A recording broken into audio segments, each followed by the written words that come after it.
The Cerritos College family lost a cherished member earlier this week with the passing of Mike May, brother of Cerritos head coach Russ May.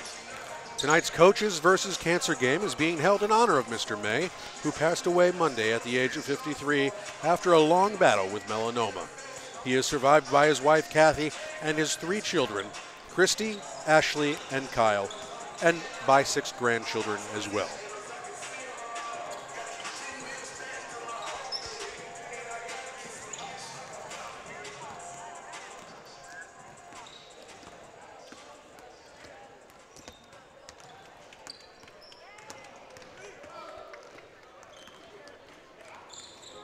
And spread the word, everybody. If you have friends or family that couldn't make it to tonight's game, be sure to let them know that they can watch tonight's broadcast live on our website at www.SoCalCollegeSports.com, as well as on our YouTube channel, SoCal College Sports 1. And if you have a shout-out that you'd like to get on air for one of your favorite teams or players,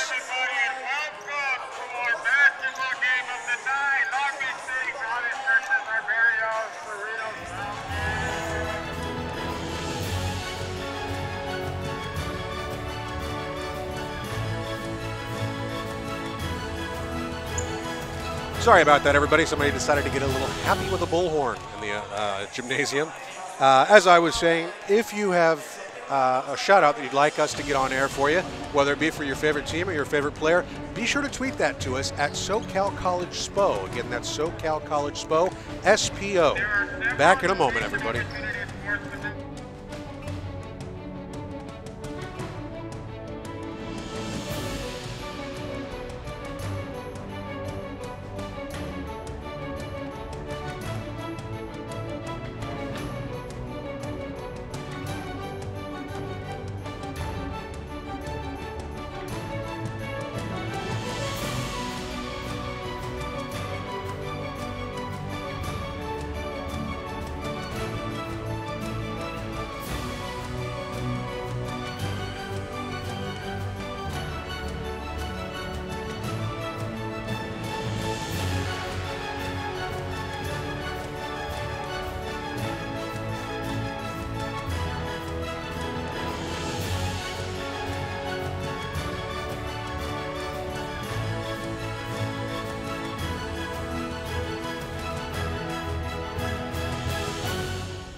Coaches versus Cancer Classic here on SoCalCollegeSports.com. Cerritos in Long Beach.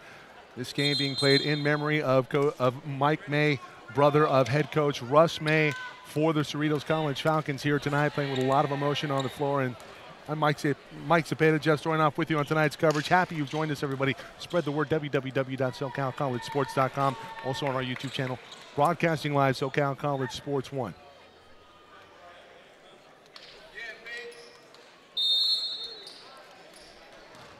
Starting on the floor tonight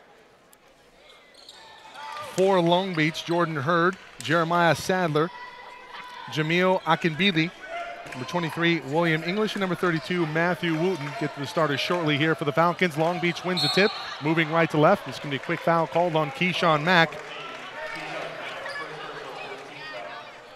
Starting for the Falcon, number 1, Demetrius Thomas, number 4, Riley Hamilton, number 12, Christian Alvis, number 14, Keyshawn Mack, and number 20, Jason Carter. Long Beach, the top team in the 3C2A in terms of free throw attempts per game. Expect them to be very aggressive offensively. And Cerritos starts them off with a foul about 30 feet away, but they'll get there plenty on their own. Carter working down low, pretty good one-on-one defense. This goes against Wooten, back the other way quickly for the Falcons. Falcons a lot more methodical in the half court. They're going to want to slow it up, grind you down. And Keyshawn Mack, pretty good in warm-ups, gives off to Carter in the short corner. Carter in and out. Thomas flies in for the rebound, fighting for it. It's tapped out of bounds. It should stay here. No, it's going to go back to Long Beach. Yeah, Thomas, one of those guys who kind of does everything, leading the Falcons in scoring, but strangely gets his points in all kinds of ways in transition, working off the ball on offensive rebounds, facing up and knocking down shots. But he's liable to beat you in any number of ways. Yeah, he's a big-time athlete and a big-time talent. If he can keep his composure, he is a tough guard. And breaking the scoreless tie, Jordan Hurd, 2-0 Long Beach early. Hamilton with it near side, gives back to Alvis. Alvis going to get a screen from Thomas. Gives off to Hamilton. Hamilton with the game winner versus Antelope Valley in the Miracosta tournament, game that we had. Carter, nice up and under move. Can't get the layup to go. Thomas with another offensive rebound opportunity. This time he converts. Has it in the corner. Gives off to Keyshawn Mack with a fresh shot clock for the Falcons. Mack, huge screen from Carter. And that's just miscommunication from Long Beach. A beautiful screen from Carter. And I think the referee was maybe a little taken aback by the amount of contact that was made between Carter and Akinbili. Yeah, I'm a little bit mystified on the call. It looked like Carter was pretty well established. Well, we're no strangers to terrible calls. I think that was one early here from the refs. Meanwhile, 2-0 Long Beach looking to add to their lead. This goes off of the leg of Akinbili, and Mack creates a turnover. Yeah, he had Thomas out on the perimeter and able to beat him with the crossover, but unable to convert. Alvis going to bring it up here for the Falcons, trailing 2-0. Both these teams among the best defending teams in the 3C2A. So don't expect it to be too easy for anybody. Coach Barnes very complimentary of this Cerritos College Falcons squad. And Alvis, one of the players of note, really gets after you defensively, picks up three-quarter court, buries a triple right there to give the Falcons a 3-2 lead. Interesting. You would expect a team that's very methodical like the Falcons to be a team that really takes advantage of the three, but exactly the opposite is true. They don't attempt many. They don't hit a whole lot. I'll tell you what, they hit a lot early versus San Diego City in the Miracosta tournament.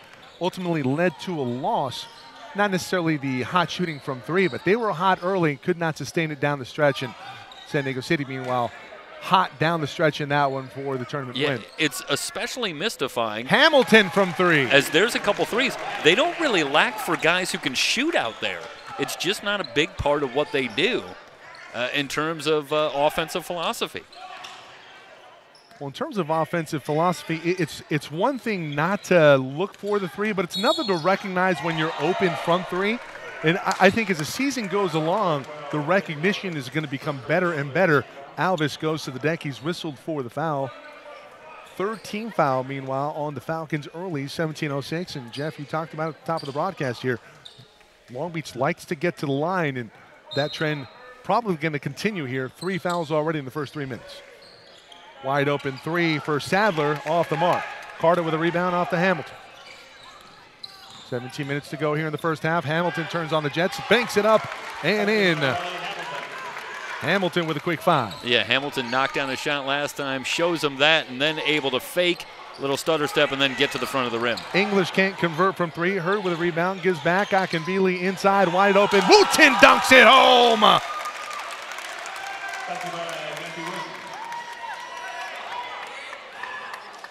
Well, the Vikings in great shape there with the second chance, had the Falcons scrambling somewhat defensively, and they take advantage with Wooten throwing it down. Alvis off to Mack. Mack can hit it from 3 and shows right there a high arcing triple. And the Falcons on fire from deep early. They hit less than 6 threes a game as a team. That number's even lower in conference play so far. They've already hit 3. Jeff, what are you talking about? They already have 3 on the board. Wooten looked for a follow tip jam. Can't get it to go. It's off to Alvis. Alvis up ahead. Thomas in transition, trying to save it from going out of bounds, saying that he was contacted. No call made. English, meanwhile, back the other way. Carter going to be whistled for the foul, and English will go to the line. And this is potentially a big call. Remember, Carter picked up that offensive foul, setting the screen. And a good job there, challenging, getting in on the chest of Carter. That's his second, and he's going to have to sit down. Well, a player that we really had a keen chance to check in on was Jonathan Guzman in the Miracosta tournament, I believe in the game versus San Diego City. Yeah, 20. He's going to come in for Carter, and well, it's nice when you have a player like Guzman with a little beef himself. Yeah, maybe not as skilled offensively, but pretty good down on the low post. Guzman in that second half was really their best offensive option against San Diego City, and it shows the depth of this bench for Cerritos this season. Made free throw, cuts it to 3, 11-8, 15:48 to go here in the early going.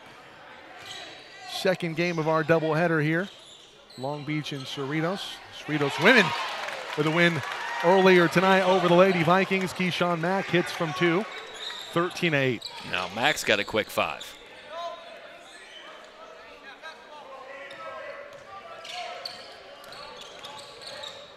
Akinbili from the top of the key, and he gets it to go. Both teams clicking offensively early.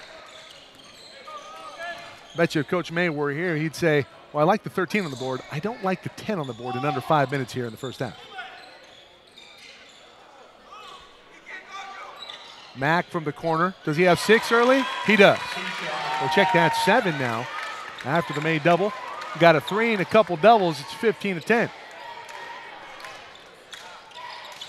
Mack talking to English, too, after the basket. We said that he looked pretty good in warm-up, and he has carried it right out onto the floor. Yeah, he had an extra spring in his step. I talked to him about he asked me, hey, are you going to have some backboard cameras tonight? And indeed we do. Well, if we can get them to work anyway. I don't know if that added a little extra juice to his game, but he certainly looks good early. Riley looking for a screen from Guzman. He's going to be reached in on by Hurd, so Hamilton is fouled. First team foul on the Vikings. Would that we have that kind of effect. That would be amazing. Our presence.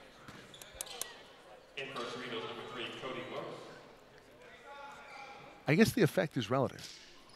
No, it's not just our presence. It's the presence of YouTube. It's true. You can catch this game live on a bunch of different platforms on your phone. You got an Apple TV, you got an Xbox One. Search our channel, SoCal College Sports 1. Also on our website, www.SoCalCollegeSports. Thomas with the lob, can't finish. Pretty good pass, Thomas. Not able to quite get it down. English in transition, fouled and one. And that's Thomas. That's a great feed from Malik Smith. Can we maybe see the replay here, Maddie, on the missed dunk attempt down low on replay 2 all the way back. It's just a terrific find here, and Thomas just needs to catch that and flush it home. He called for it, couldn't convert.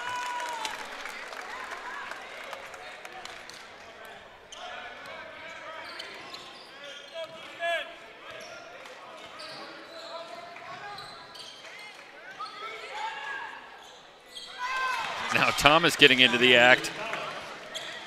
4 threes here in the early going for the Falcons. Just waiting to unveil that part of their game, evidently. Yeah, they were just setting them up the entire season. Russ May taught him that. Wooten from 3. Apparently he has a green light from out there. I think the Falcons will take that every day of the week. He's off the mark. It's long. It's a 5-point lead for the Falcons, looking to add to it. Looked like a clean steal there for Sadler, but he's whistled for a reach-in. Yeah, statistically, the Vikings also not terribly reliant on the three-point shot, and they have not come out quite as hot here from long range. Well, they come out on the rim that is not as friendly. Jeff, you and I had an opportunity a couple years back, actually 3-4 years ago, to cover the championships here. And the rim right now that the Falcons are shooting on, a lot more friendly than the one that they will shoot on in the second half. Yeah, but the important thing is we're a lot better shooters now than we were a few years ago. That's a fair statement. And we've gotten better. We've worked. Mack fakes baseline, goes middle, floater up, no good. His first missed shot of the ball game. Rebound off to Akinbili. He gives it back. This is Sadler. Sadler off to Hurd, gets it back. Sadler from 3, and it's good. Well, nice little give and go there. Sadler and Hurd working together, and Sadler fading out to the wing and finds himself open and knocks the shot down. According to the stats, Sadler shoots about 4.5 from 3 on the season. Makes 1.5. Thomas off the mark from deep. Mack harassing Akinbili. Akinbili up ahead quickly. Thomas with a block up top. Some contact made. The foul call is made in favor of Long Beach. Paris will go to the line. Well, the Falcons dodge one there, as that was a pretty good look for Paris after a good fake. Coach Barnes. He gets the contact but can't quite put it away point blank, so have to settle for 2 free throws. Coach Barnes starting 4 freshmen and a sophomore. He's got a young team, but a team that has really had an opportunity to play at a big level. He's got a lot of Long Beach, a lot of local kids. You know, you have a couple kids from Long Beach Poly, Long Beach Jordan. You know, those are players that have played in big games before. 1 of 2 for the free throw line for Paris. Cuts it to a 1-point lead, 18-17, 12:50 to go. Here in the first half. Mike Spada, Jeff Stoynoff with you on tonight's call here from Cerritos College. Guzman inside, picks up his dribble, gives it off to a Keyshawn Mack. Up and under move, he's in the lane, he's fouled. Keyshawn Mack very aggressive offensively early. Gonna go to the strike. That's terrific patience by Mack. He goes for the pump fake. Doesn't really get his man in the air, but has the presence to keep working and try again, and that time able to draw the foul and get himself to the line. But it's easy to get a little panicked in here when you're in among the trees in there. But Keyshawn showing that good scorer's mentality. Keyshawn Mack probably not worried about the trees too much, knowing that he can jump over them. That he can leap them in a single bound. I guess that's building, but still. He's got a very impressive spring in his step. He's going to be subbed in for right now. Isaiah Tyler will check in the ball game for the first time tonight. And Tyler, a player that looked pretty good in warm-ups along with Cody Wilkes. Wilkes into the ball game along with Tyler, Guzman, Thomas, and Malik Smith. Sadler going to bring it up. Falcons with a 3-point lead. This is Mark Neal Jr. from 3. Held the pose. Akinbili high for the rebound. Foul going up for it. No call. Guzman gives up another offensive rebound. Timeout on the floor. Falcons not happy. Well, they're one of the better rebounding teams in the entire 3C2A, so to give up second and third chances is going to immediately bring them off the bench and want to talk it over. 12:16 to go. Falcons leading by 1.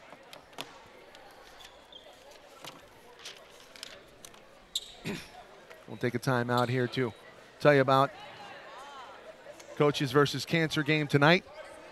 And Cerritos College family lost a cherished member earlier this week with the passing of Mike May, brother of Cerritos head coach Russ May. And tonight's Coaches versus Cancer game is being held in honor of Mr. May, who passed away Monday at the age of 53 after a long battle with melanoma. He is survived by his wife Kathy and his 3 children, Christy, Ashley, and Kyle, and by 6 grandchildren. Back in action here as the Falcons will bring it up. This is Malik Smith. Smith off to Wilkes.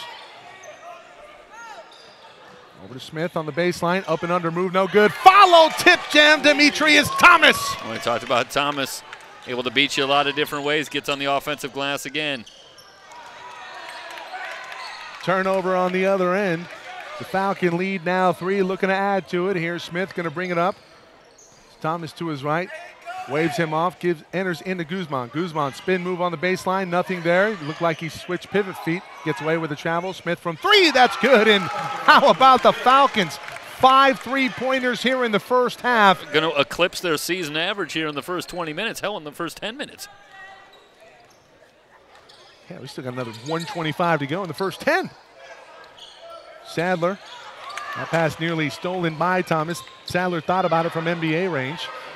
Thought about it from Steph Curry range. Hicks swings it over. Akinbili from 3, and these two teams trading big blows early here at Falcon Gym. You know, I'll tell you something that surprises me, Michael, and that is statistically both these teams among the very best in the 3C2A this season at defending the three-point line. But a lot of these threes on both sides that have been taken here in the early going have been wide open, good looks from 3, and they're not missing them. You wonder if maybe there's a little bit of over-scouting going on here and, you know, daring teams to beat you from that range. But there's a lot of shooters out there if you give them a little bit of room. Yeah, the thing in the conversation with Coach Barry Bonds yesterday that I had, you know, he talked about his team and he goes, the numbers are deceptive, Mike. This is a team that can shoot the basketball and can score if you give them open opportunities. Right now, Cerritos a little uncharacteristically allowing too much room on the perimeter. Smith pulls up, has that shot blocked. Great defensive play made by Mark Neal Jr. Back the other way we go for the Vikings. This is Sadler, left-handed layup. Can't get the touch to go. Paris had it momentarily. It caroms off. This is Neal Jr. Off to Dwayne Hicks. Hicks off the mark. Smith will bring it up for the Falcons. Kicks it back. This is Keyshawn Mack. They're going to leave me this wide open. I'm going to bury it from 3. His second triple of the first half. The Falcons have 6 threes early. And Mack's got 10 here in the first half. Hamilton got out to a quick 5. Mack now into double digits. Sadler from 3 trying to answer on the other end. Can't do it. Out to a 6-point lead for the Falcons. Let's see if they can add to that total. Smith looking to enter into Guzman. Good post defense from Hicks. Give inside. Back to Guzman. Guzman working. Reverses it to the high post. Guzman reposting inside, nothing there. Good defense again down low by Hicks. Smith, little hesitation inside, kicks out to Mack. Mack from 3 again? No, short. Guzman with a long carom. Maybe a little bit too trigger happy there for Keyshawn. Well, he had to heat check. Can't blame him. Coaches hate that. Mack, that's going to be a jump ball. Should stay here with the Falcons. Mike, let me tell you a little danger right now for Cerritos, and that is when you come out shooting very hot from long range. Watch the offense now, starting to stagnate a little bit. A lot of standing around and a lot of forcing the Falcons into trying to create opportunities off the dribble. Sometimes you can get a little too reliant on those shots coming from long range. Stop working without the ball. Exactly right. We saw a little bit in the San Diego City game. Guzman on the baseline, gives back to Smith. Going to set a pick now. Smith comes around it, had a little room, did not shoot it. Gives off to Wilkes. Wilkes with a quick trigger from 3. Cody Wilkes. Well, that's a great job by Wilkes. Moving to an open spot. They say it's and a being long ready two. to shoot. 30-22. Well, for a team that can be as good defensively as the Falcons, 7 threes in the first half is a welcome sight. Sadler looking to enter inside to Paris. Can't get it to him. Reverses it near side. This is Wooten driving the lane. A lot of contact. This is going to be a charge. That's a great job by Malik Smith stepping in. You know, Wooten in that situation, it's a little bit like when you're he's trying to make something happen there and there's really no opportunity. He's got to learn to pass on something where the defense is really set. And instead he tries to force something to happen there and ends up committing the turnover. Tyler gives off. This is Hamilton, who was checked back into the ballgame. He came on for Wilkes. He enters inside to Guzman. Guzman goes to work down low. That shot was pretty good. Can't get it to go. Wooten with a rebound. Letting the game come to you. Such a difficult thing to learn for talented players. So true. That's a travel from Wooten. He gets away with it. Absolutely. Ball nearly didn't lie. Sadler, meanwhile, has it on the perimeter. He goes to the bucket, lays it up, and lays it in with the left hand. That's a nifty finish by Butler. Going to the left hand. With the kiss. 30-24. I like it. That's going to be a foul. This is going to go against Sadler.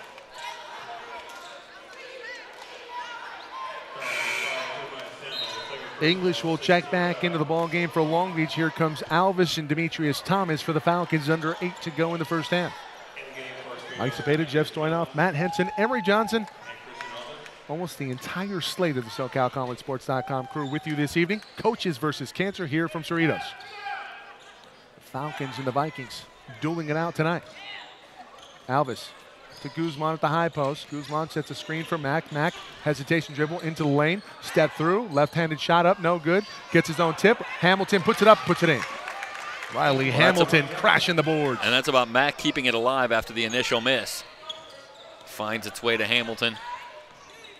Falcons back out to the 8-point lead. I believe this is the largest lead here tonight for the Falcons. Second time they've had it tonight. Wooten looking inside for Paris to cut. Good defense here by Thomas with the front. Oh, that's a great up and under move there by Artis Paris. Yeah, Paris, we saw him with a good pump fake earlier and got himself to the line. And that time he shows it to Thomas and gets him in the air. That finish right there, all about composure from the big man in Paris.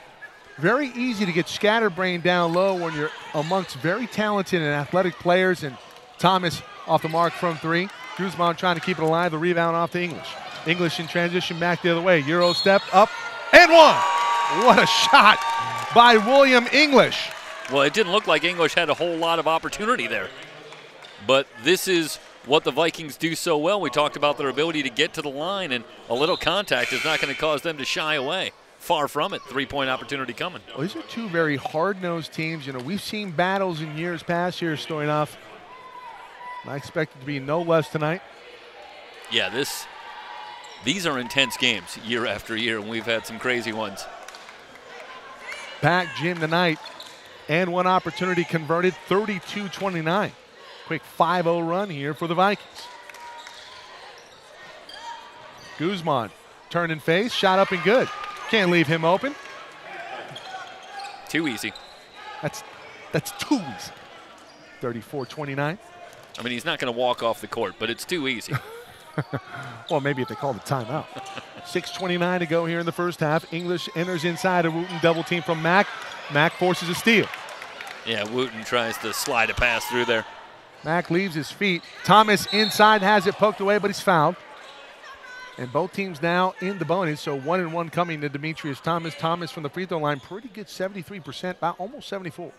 You know, Thomas averaged 16.6 a game, and you know, we often like to think about who guys sort of remind us of at levels that we've heard of. And every time I see Thomas's scoring average 16.6, far and away the leader on the team, it gives me a little David Robinson feel, where it's just like you don't really notice that he's got the points, but he'll run the floor and get and get a layup, and then he'll hit a couple of free throws, and then he'll get an offensive rebound, and then he'll maybe knock down a shot. But it's sort of come from all over the place, but never in the kind of way that you really remember. Yeah. Well, you definitely remembered the tip jam, but that's about it. Yeah. First free throw, good. Second free throw, money. That is not an invitation, I'm sure, to the Cerritos coaching staff for Demetrius Thomas to try and score 70 points tonight. Sadler gets around Alvis, keeps his dribble, enters inside of Wooten. Wooten thought about going up with it, instead gives off nifty pass to Paris, and Paris finishes. Mike, you got to be more active in these passing lanes right now. There's a drive to the basket, and a couple of guys are open in the lane, and ends up with a wide open layup. That's too easy down low, and that's where you miss a guy like Carter.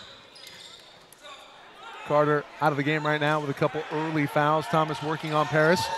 Crossover dribble, fadeaway jumper. That is well off the mark. Didn't draw anything except for the side of the backboard. Yeah, Thomas really trying to force things there. Well, it sounds like he heard you, Jeffrey.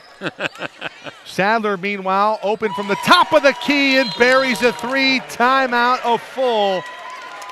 Going to be called here by Cerritos, and coaching staff into the ear of Demetrius Thomas in for good reason. You take a bad shot on one end, leads to a wide open 3 as they lose Sadler in transition. Yeah, you almost wonder if something going on there got into Demetrius Thomas's head, because it's not a typical play that you see from him to try so hard to make something happen. when nothing was happening. And then he headed off the floor, and he was talking to somebody. I'm not exactly sure who it was, but I think he was talking to the referee and saying, hey, look, I got bumped down low. And, well, he's not going to get that call. He rose up a lot, but a lot of times, even if you're at home, you're not going to get that call fading away from the back and from 17, 18 feet. Yeah. Got a feeling Coach Russ May, watching from back home, nodding his head. You know what? You're right.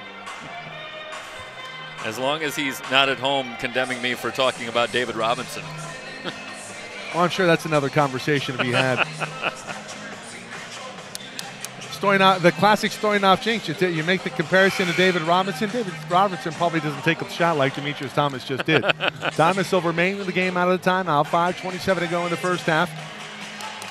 Of course, tonight's game, coaches versus cancer, being held in honor of Mr. May, Mike May, the brother of Coach Russell May, who could not attend tonight's games, attending to family, a family issue.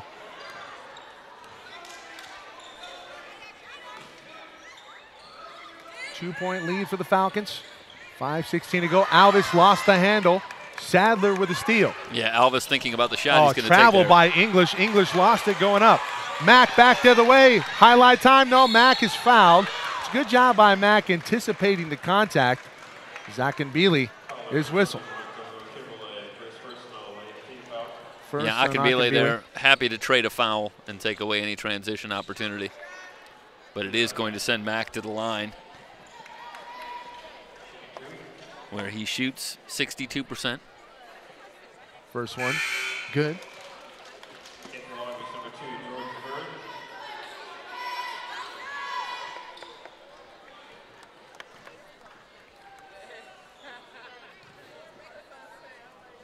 Second free throw, rattles in. Mack leading all scores. I want to say he has 12 here, Story. I'm no math guy, though. That is my unofficial count, I believe. We'll find out at the half. Nice Alvis picks a pocket. Thomas with a highlight reel stuff, and it's in. We see him on the replay. Thomas gets it to go. We'll see it on the other replay. Can we get back that far? Yeah, we can. Thomas rises up. Closer look. And that's going to be a welcome sight for Thomas, who's had some struggles offensively early in this one, but you can't get a much easier look than that. Maybe that'll get him going. The challenge out on Paris. Thomas back out to the races. Alvis nearly had that pass stolen. Meanwhile, Riley 4-on-5 will go from 15. Thomas flies in for an offensive rebound and another possession. It's like he might have got scratched in the lane, checking his shoulder for a little blood. He enters inside to Guzman. Guzman with a right-handed hook. It's good over Wooten. Well, that's a great job spacing as well by the Falcons, letting Guzman work down low and making it that much more difficult to bring a double team, and Guzman takes full advantage. Just like that, the lead back out to 8 here for the Falcons. 3:45 to go. Sadler back to Hurd. Hurd from 3, no good. Rebound tapped around, fought for and won by the Falcons as Paris was the last to touch it before it hit the end line.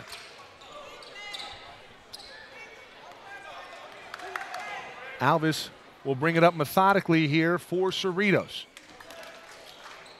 Back to Demetrius Thomas, over to Hamilton near side, looking for Guzman down low. Why not give it to him? He's wide open. Yeah, I think he gave up a little too soon. Meanwhile, here's Thomas down low working on Paris. He'll dribble down, rise up, shot up, no good. Guzman fighting for a rebound, taps it back to Alvis. Alvis into the lane, shot up and good. And Christian Alvis gives the Falcons their largest lead tonight at 10. Falcons starting to win the battle on the glass. Paris up and in. And Thomas there, again, allows Paris to beat him to very good position. And by the time Paris gets that ball, the play's over, Michael. Paris going to convert point blank. Well, you have to be better earlier in the possession in terms of your defensive positioning. That's what cost Thomas that time. Guzman, meanwhile, with a quick spin inside, puts it up, can't get it to go. It's tapped around, finally into the hands of Hurd. Jordan Hurd still on the dribble, looking to bring it up, kicks it back to Sadler. Sadler over the half-court line. Hesitation move, layup up, no good, but he's fouled. You know, a number of the Viking players show an obvious ability to really use their body to create that contact. And we keep on talking about the free throw attempts per game. And a lot of that stems from the athleticism in combination with the ability to seal off defenders and put them in positions where it's very difficult not to foul. Hamilton going to come off. Here comes Cody Wilkes back into the fray.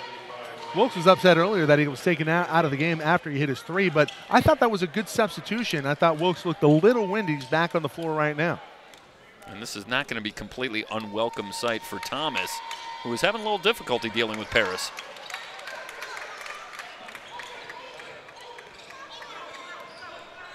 As Hicks now into the ball game for Paris.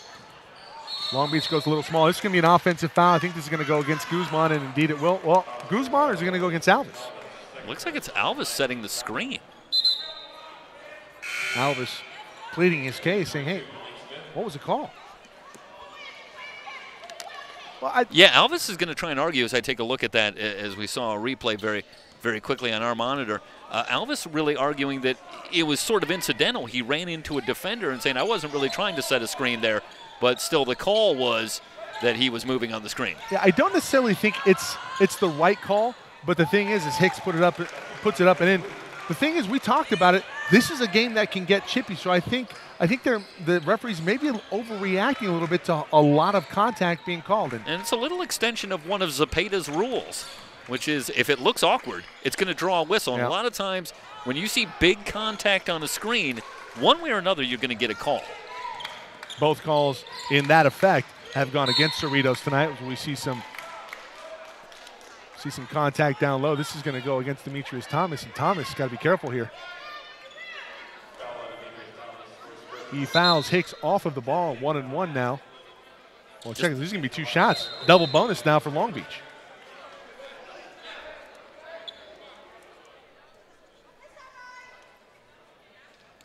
Nicholas Stewart getting ready to check in for Long Beach City. 1:30 to go in the first half. It's a 6-point lead for the Falcons, but a couple free throws coming to Dwayne Hicks. 53% foul shooter. Looked a lot better than that. Well, when you're a 53% foul shooter half the time, you're going to look really good. Let's see if you can complete the process. That's my math on the subject. Half the time, you look like a 100% shooter. Well, broken watch is correct twice a day. Second free throw, no good. That one looked a little off the mark. Stoy, you're a prescient one. Mack into the lane, looking to give off. Nearly traveled. Wilkes, meanwhile, lays or drives the lane, can't get it to go. Battling for the rebound. It's off to Sadler. Sadler off to the races. Nobody stops the ball. He gives it inside. I don't know if it was a good pass. Maybe too much in close quarters. Akinbili from 3, and he buries it from downtown. The lead has shrunk to 2 for the Falcons. Well, they were able to get the ball inside and get the Falcons out of position defensively, and Akinbili working off the ball, finds a little bit of space and knocks down the triple. Deceptive numbers, Stoy. Only 21% from 3 on the season as Wilkes had that one go off of his hand. Akinbili going to be whistled for his second foul. It's going to go against Akinbili. Should be a 1-and-1 opportunity for Keyshawn Mack. And with 45 seconds left, you expect that Akinbili, well, I'm not sure he's going to come out here. You might want to keep him on the floor offensively. Coach Barnes is thinking about it. He's waiting to get a count, and I think they are going to bring him. They're going to bring off Akinbili. He's been very effective here in the first half. Yeah, you certainly don't want to see a third foul picked up if you're Long Beach in that situation. We'll see Jordan Hurd and Daniel Canales come on. Canales looks like a three-point specialist, and that's exactly what he is. Can't lose him. Probably not on the scouting report. He's played a ton of minutes on the season. In fact, only 4.7.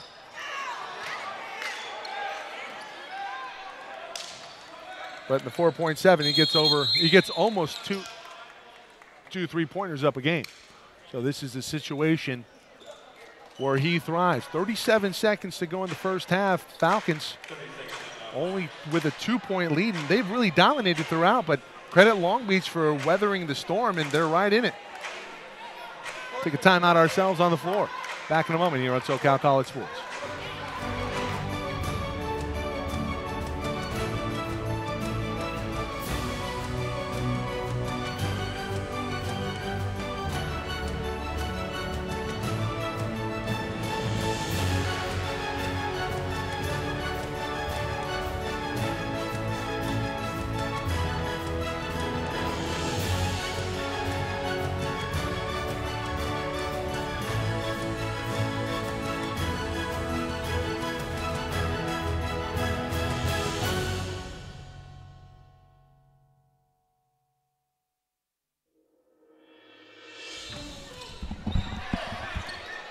37 seconds to go here in the first half.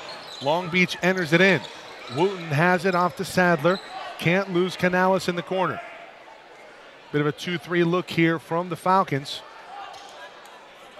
12-second differential on the shot clock and the game clock. They're going to run Canales off a double here at the top. They lose him. Wooten in the corner from three. He gets it off. That one's short. Rebound off to Demetrius Thomas. Guzman comes away with it. Still got time. 10 seconds. Guzman up ahead to Wilkes.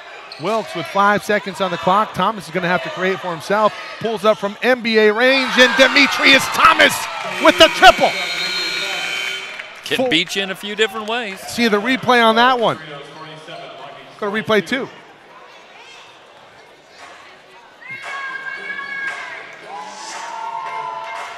Well, he's got that kind of range. Thomas holds the finish. And we go in at the half, 47-42. A couple things to talk about, I'm sure, defensively for the Falcons. Back in a moment with a halftime recap here on SoCalCollegeSports.com.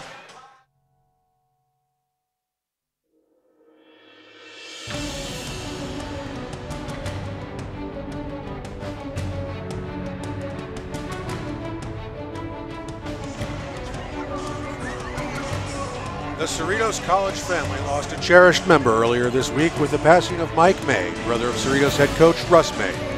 Tonight's Coaches versus Cancer game is being held in honor of Mr. May, who passed away Monday at the age of 53 after a long battle with melanoma. He is survived by his wife Kathy and his 3 children, Christy, Ashley, and Kyle, and by 6 grandchildren as well.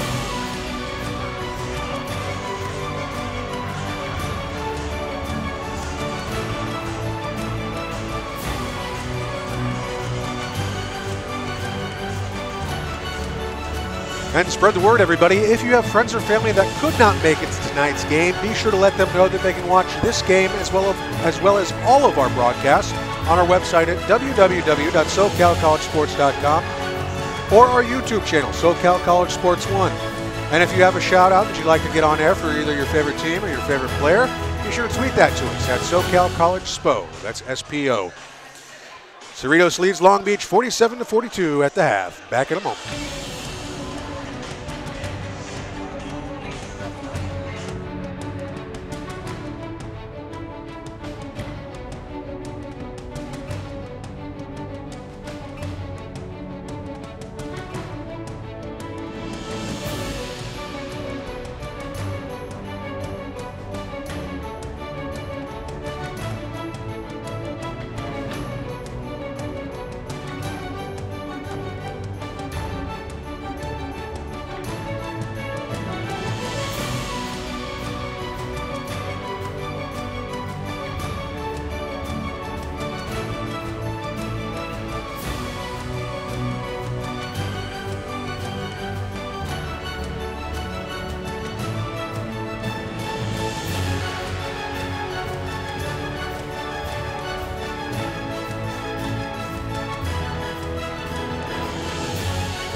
About to get underway with the second half. Coaches versus Cancer Classic here on SoCalCollegeSports.com. 47-42, and Keyshawn Mack in the first half leading the way. Yeah, Mack doing it from all over the court, hitting a couple of threes, but then able to get into the lane as well. And that's a little bit of the Falcons in a microcosm this year. It's a different guy stepping up at different times, and this time it's Mack able to find the range on a couple of shots early and lead the way. 5-point lead as we start the second half here. Long Beach with the arrow, and they'll have possession to open the second half. Akinbili led the Vikings in the first half. He had 10 points.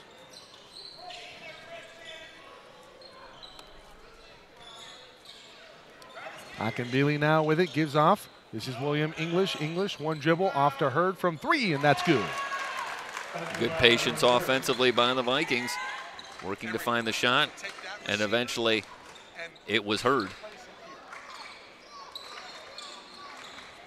Alvis picks up his dribble at the top of the key. Hamilton thought about it from 3. Carter into the ball game. Didn't see a lot of him in the first half. Played with foul trouble. Mack working on Akinbili. Can't get it to go. Looking to get his own rebound. Instead, it's off to Hurd. Hurd in transition the other way for Long Beach City. Sadler from the 3, and he traveled. First few minutes of this second half going to be so critical, especially for Cerritos, Michael. They've got a tenuous hold on this one. They've had some hot shooting, but they've really had trouble holding off Long Beach. And Vikings can go on a little run here early and get out into the lead. It's going to really put the Falcons in a bad spot. Coaching critique from Coach Russ May in the first half. Like to see Cerritos improve the defensive pressure and move the ball a little quicker. Demetrius Thomas now with 14. And Thomas doing it quietly. 4-point lead now for the Falcons. This is Hurd. Akinbili works it to Sadler. Vikings now down to 11 on the shot clock. Sadler drives the lane. The floater is good. Yeah, that's a high degree of difficulty over an outstretched arm of Riley Hamilton. 2-point deficit now for Long Beach, and Cerritos looking to respond. Good defensive set for the Falcons, but Sadler just a little better. Mack in the lane, banks it up and in, and answers on the other end. Mack driving to his right, but still able to find the range. Hurd, good closeout from Hamilton, maybe a little late, and it cost the Falcons as a lead now down to 1. Slimmest of margins for the Falcons, 51-50, 17-40 to go in the second half. Yeah, not a lot of time for Hurd on that shot, but he's able to get that shot off so quickly against the challenge of Hamilton. Carter down low, working on Wooten. Into the middle, a lot of contact, and they're going to get Wooten down low. And I think it's the correct call, but fortunately for the Vikings, because Carter had his own rebound, looked like he was going to go up for an easy layup.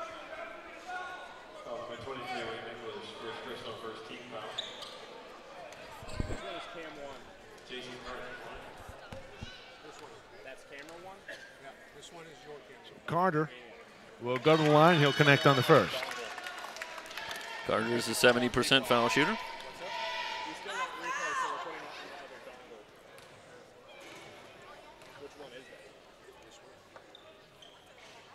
Second free throw, rimming out. I'd be tempted to say that both teams here in a precarious spot because a run by the other team could really lead to control, but we really haven't seen a run from either team in this game, and you get the feeling with these two teams that we may not see one before it's all Akinbili has that one blocked away by Thomas. Mack in pursuit of the basketball. Looked like English got away with a travel there off to Akinbili on the far side. Yeah, foot might have slid a little bit, but no call. Yeah, I don't think there was a change in possession, so I don't think they should reset the shot clock. That's what the debate's about. There was no change in possession. The shot clock currently at 22, and it should not be reset to 30.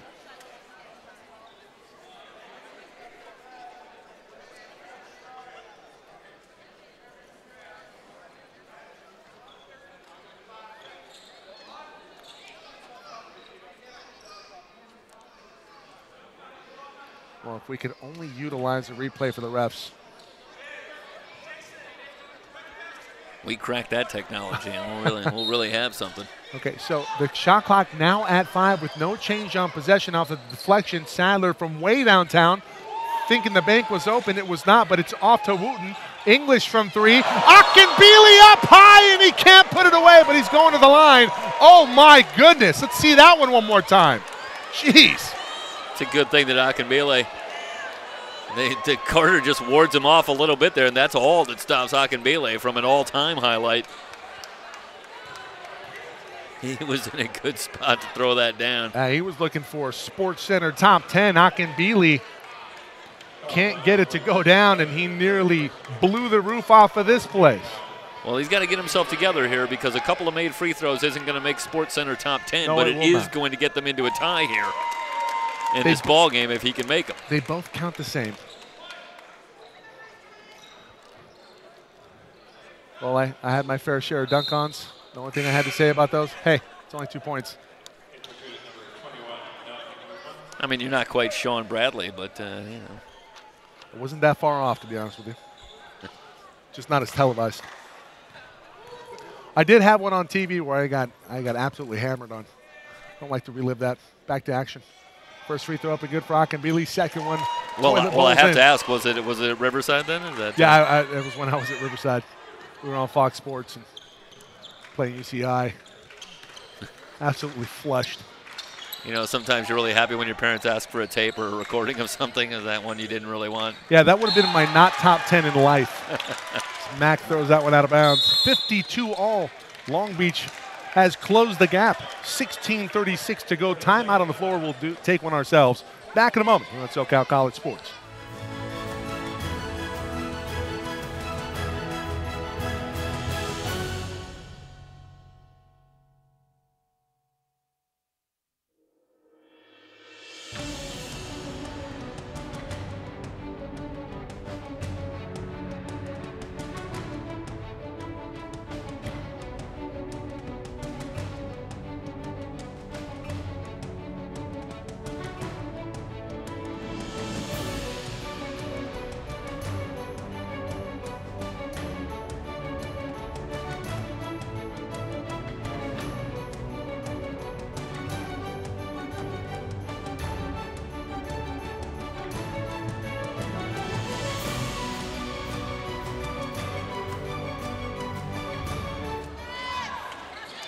Back to battle here, campus of Cerritos College. It's the Falcons and the Vikings from Long Beach City. Duking it out, South Coast Conference South.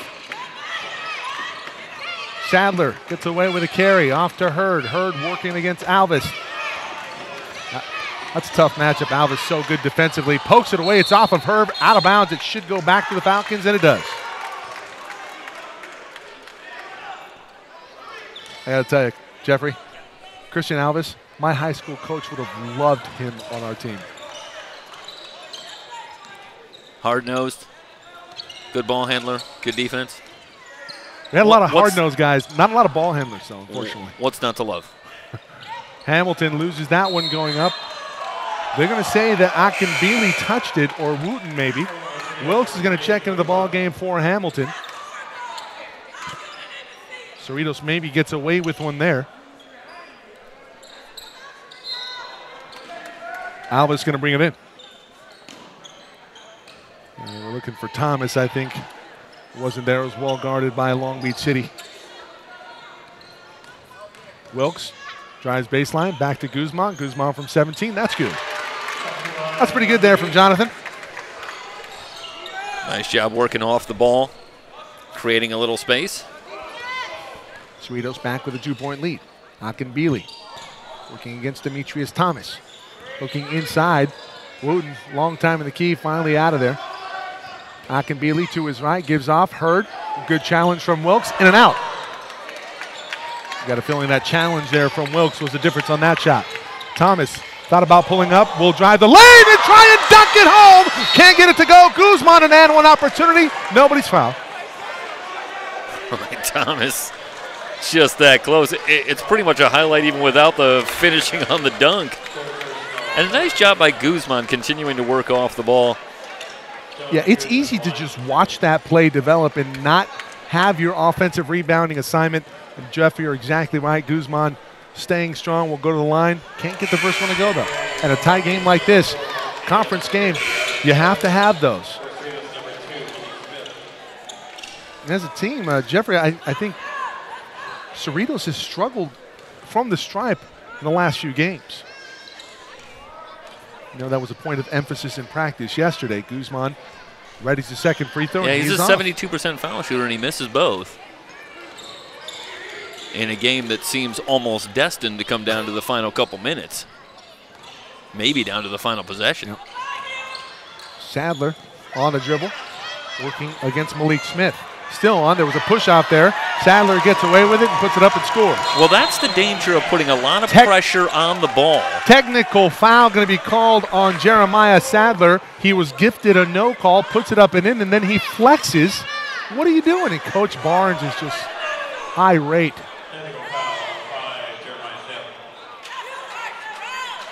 Well, you have to resist the temptation to do something that's going to really draw the attention of the officials immediately.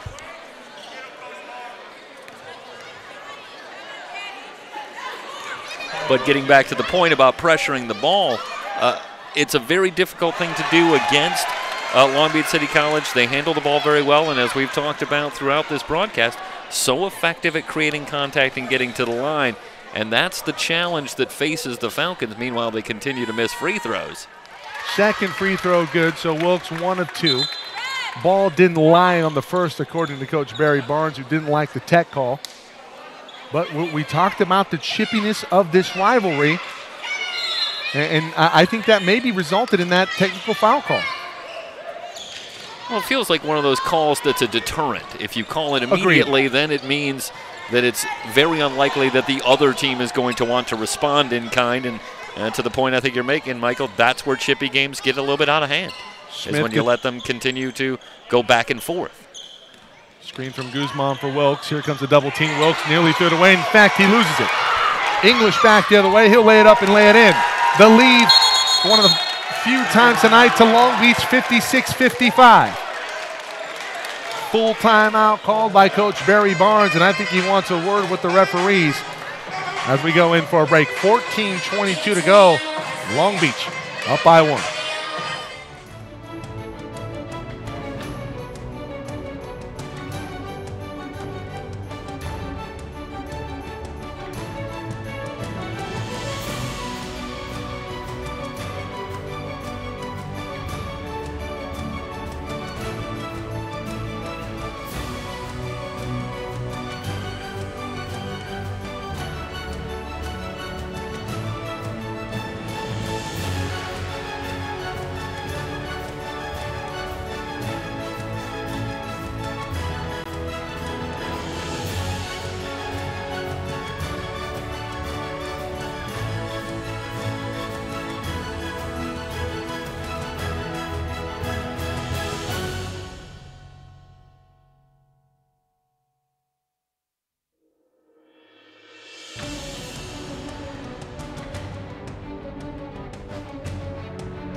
The lead to Long Beach City.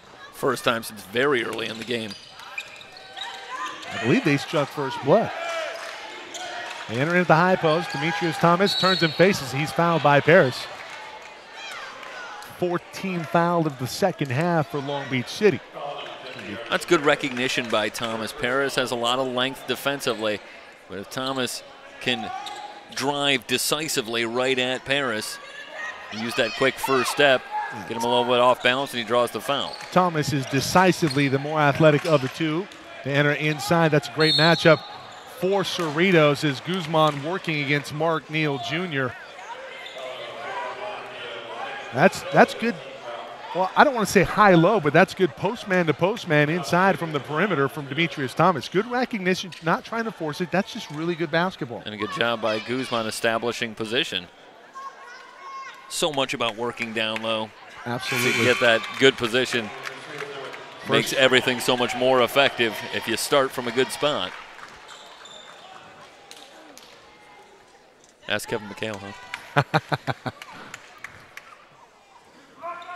Coach May probably likes that comparison.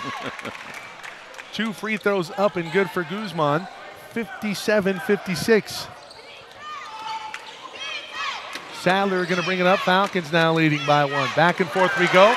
Malik Smith picks Sadler's pocket. Smith back the other way, lays it up and lays it in. Well, returning the favor from a minute or so ago. Not seeing a flex here from Sadler as we walk back down. Akinbili with it at the top. I think we've seen our last flex after the technical. Probably won't see that again. Hicks fakes left, goes right. Nice dump off to Akinbili. Charge. Going back the other way. Well, there is a flex. That's a little bit surprising. Yeah, well, Guzman was shielding the referee that had the initial call of that. Are we going to have a delayed technical foul called against Cody Wilkes?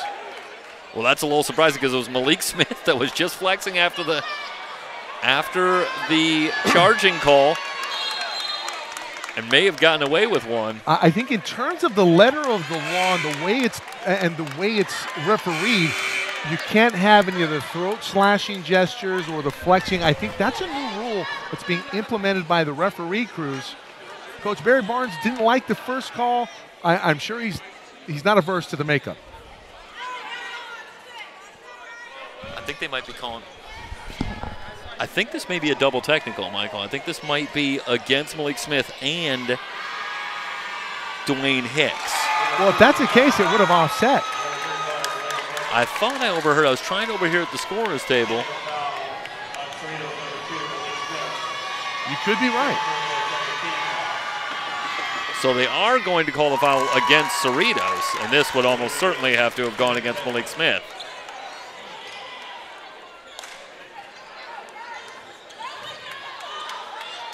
And it appears that's it. I'm not sure what they were talking about when they were talking about number 35 for Long Beach, but perhaps we'll be able to get a clarification on that at the next stoppage of play. Well, meanwhile, Falcons with the ball. They'll bring it in, working against full court pressure. Ball off to Smith. Smith will slow things up here. Give off to Keyshawn Mack. Mack has it in the post, working against Akinbili. Flashing Demetrius Thomas, fades away, can't get it to go. Guzman off of a carom and a tap. Back to Malik Smith with a fresh shot clock. Good fade pick there from Demetrius. Smith inside, keeping the dribble. Up and under, can't get it to go. Guzman taps it right to English. And English going to slow it up, picks up his dribble off to Sadler on the far side.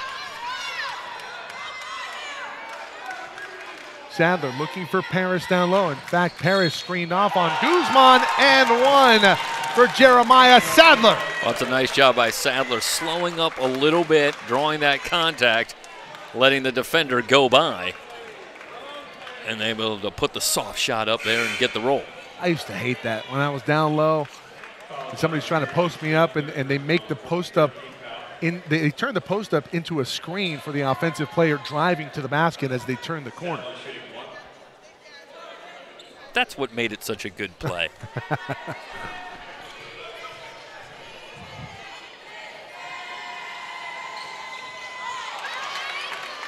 Free throw up, no good. We're tied at 59. 12:40 to go. Nick Smith will bring it up.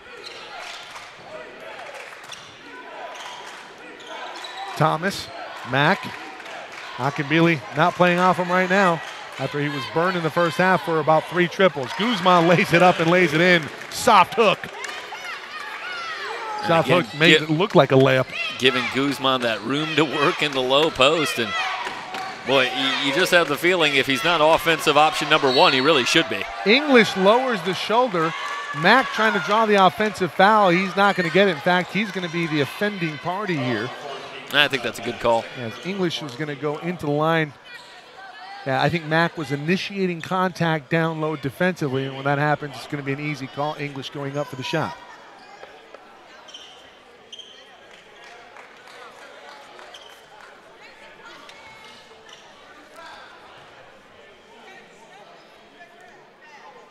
English shoots 70% from the line, averaging a little over 13 a game.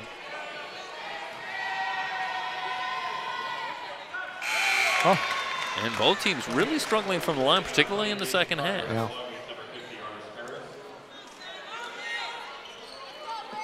Here comes Jason Carter. Off is Demetrius Thomas.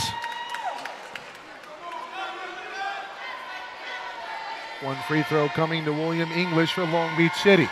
That one's good. Cerritos again by the slimmest of margins, 61-60, 12:08 to go. Back and forth we go here in the second half.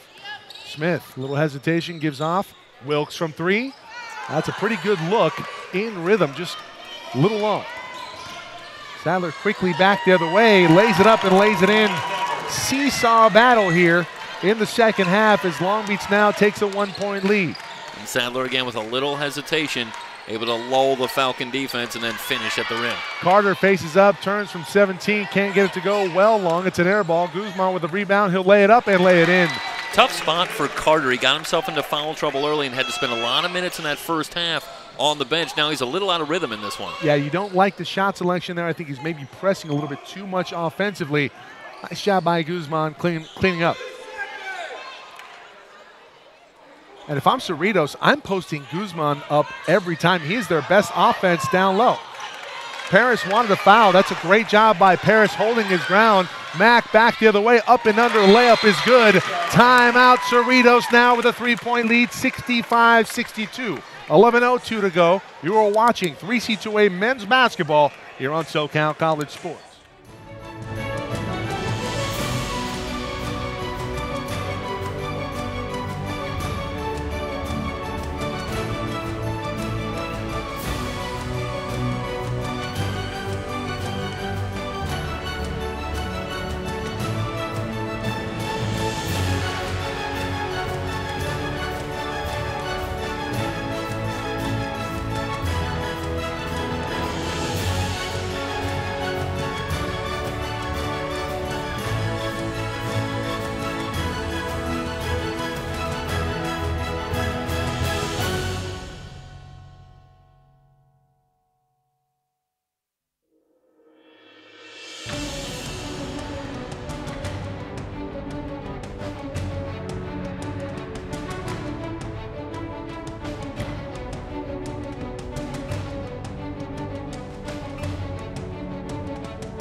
(65-62).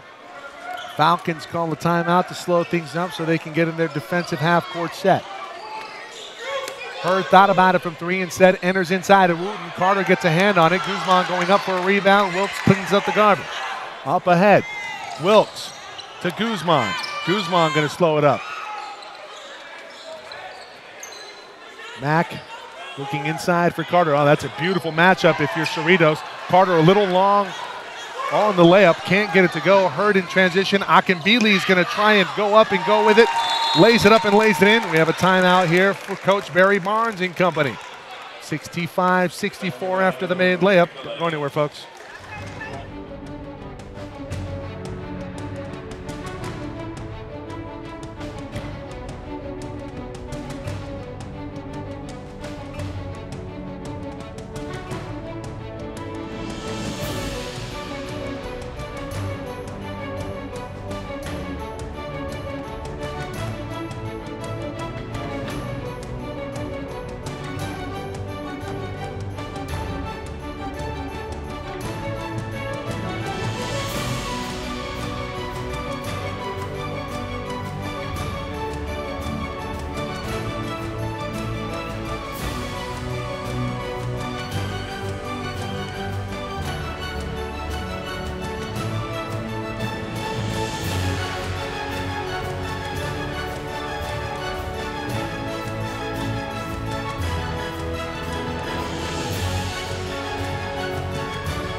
Cerritos will bring it in, working against full court pressure. Vikings back off, up by 1 are the Falcons. Guzman inside has a first attempt block, can't get the second one to go, but he's fouled going up. Working well with Carter off the ball, and it was a curl off a Carter screen that freed up Guzman. That's a nicely designed play out of the timeout. Tito Ortiz and the Falcons.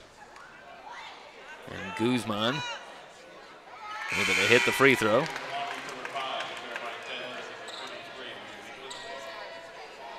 Falcons come in having won 5 in a row after the loss back on January 4th, the heartbreaker, to San Diego City down in Miracosta. Game that the Falcons led throughout much of the first half and into the second half and went down the stretch, but they couldn't hold off San Diego City.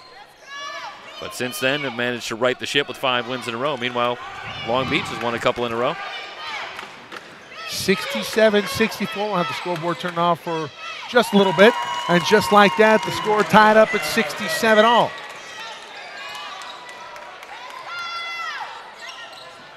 Under 10 to go.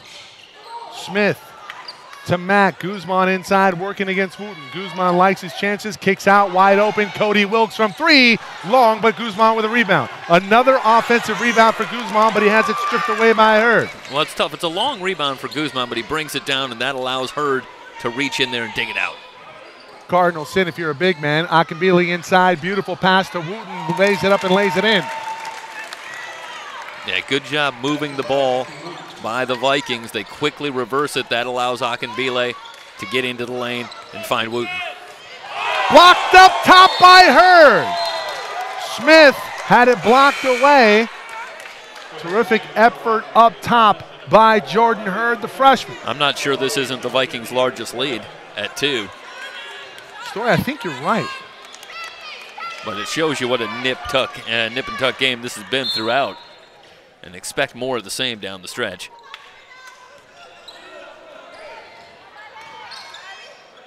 Smith with it. They enter inside to Guzman. Guzman puts it up, can't put it in. Demetrius Thomas looking to clean things up on the offensive glass, can't do it. Here comes Akinbili, who can't jam it home. Couple of missed dunks on that rim. Back the other way we go for Cerritos. Hamilton thought about going up with it. And this is going to be a foul called against Hurd. We got Barry Barnes down there on the Long Beach sideline. I think thinking about bringing back the John Wooden rule. No dunks. That's tough because that gets it out to a 4-point lead. And man, huge opportunity missed if you're the Vikings.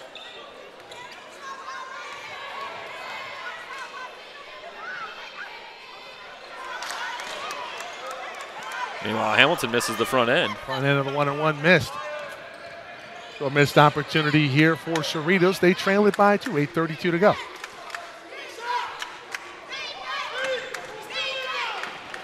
I'll have the scoreboard back up for you shortly. Long Beach with a 2-point lead at 69-67. Sadler from deep. What do you do? That's NBA range for Sadler.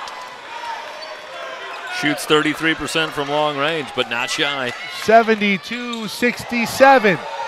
Smith on a fadeaway, no good. Mack on a rebound offensively. Jump ball, it should be. Arrow in favor of the Falcons, so it's going to stay here.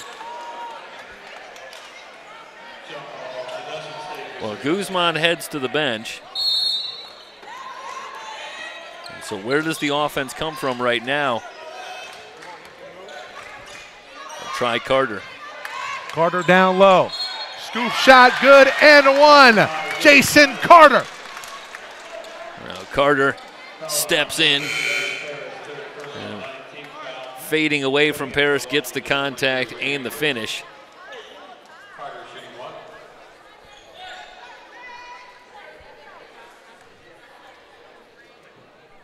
It's a lot of muscle there, Stoy. Carter can't convert on the and one opportunity.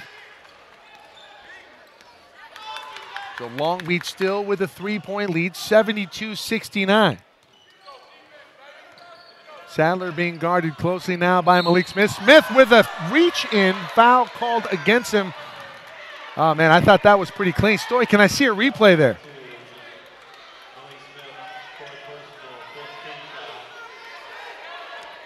Doesn't look like we can get it.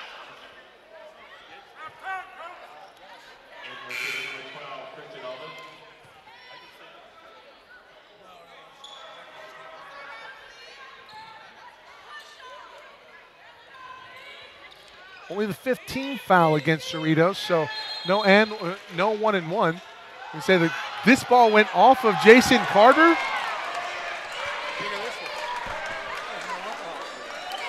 So even Wooten looked like maybe he thought he'd lost that one.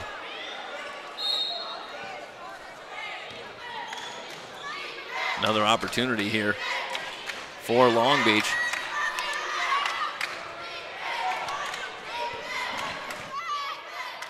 Sadler off to Hurd. Hurd into the corner to Wooten. Wooten wasn't trigger shy earlier in the ball game. Shot clock is going to run out here.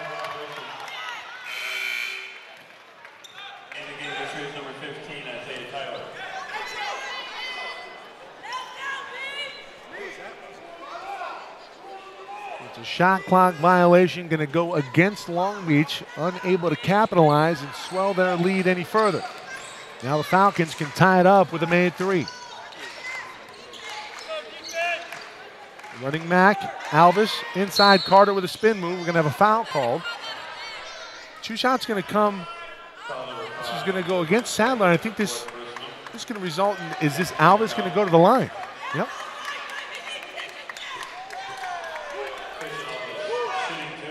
Alvis shoots 86%, so that's a break for the Falcons. Double bonus the rest of the way.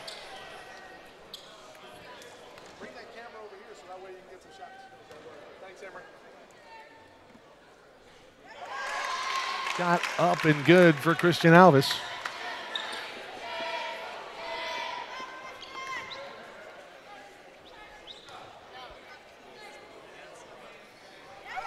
Second one, good from Alvis, 71-72. Falcons trailing it by one.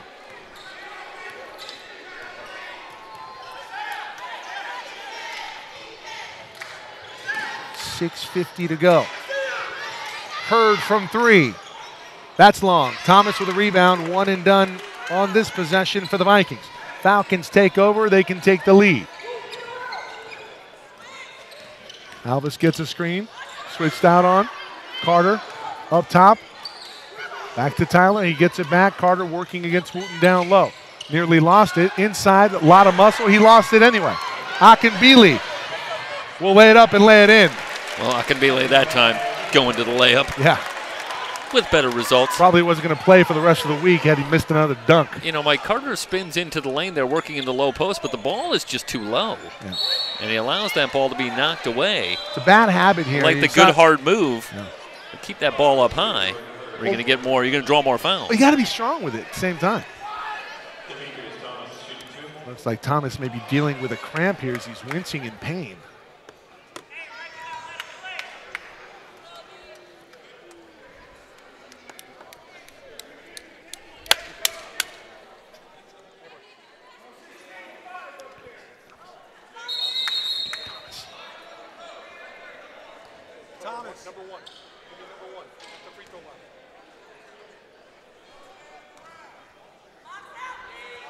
Demetrius Thomas in decided discomfort as he readies the first free throw.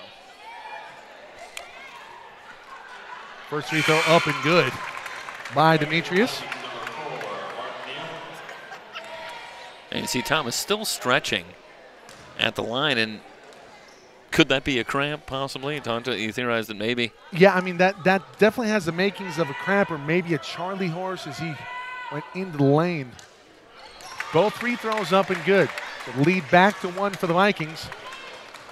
And Demetrius is going to try and power through.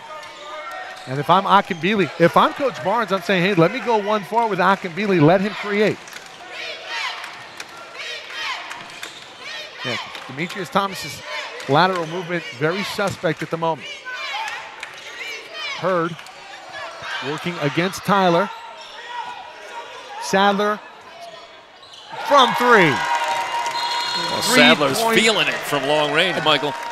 Well, he jab steps Alvis off of him. Matt, can I see a replay here? Camera 2. And we'll just see it here. The ball reversed and Sadler, jab step off, step back jumper from 3.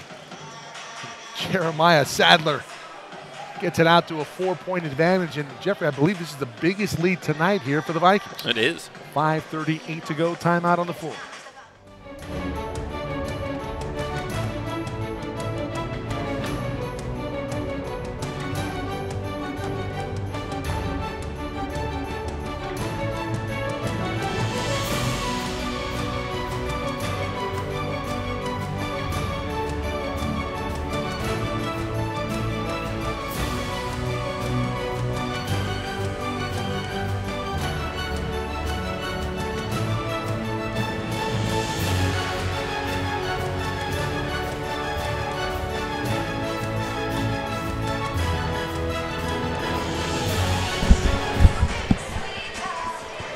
(77-73), and the big story here in the second half has been Jeremiah Sadler. He has 17 points in this half.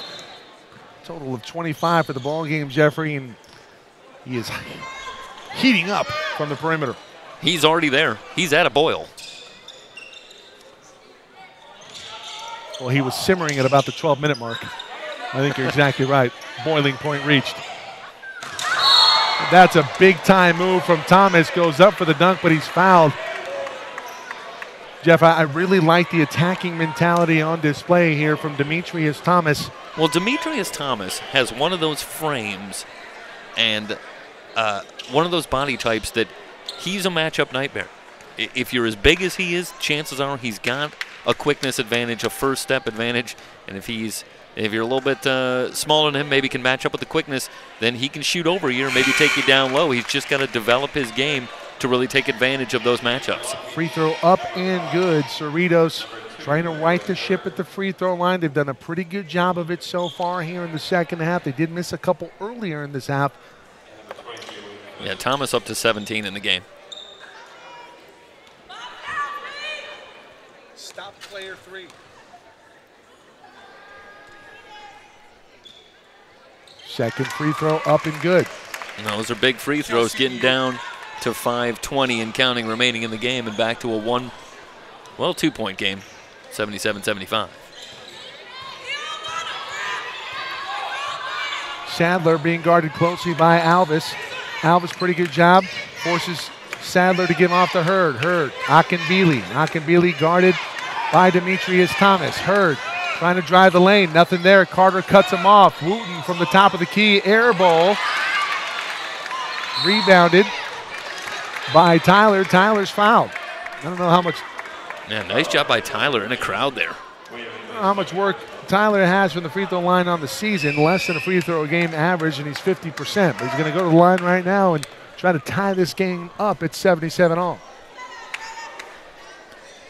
It's not 50%, Michael. He's 100% half the time. What a great spin. You had a career in marketing, my friend. If I decide to go that way.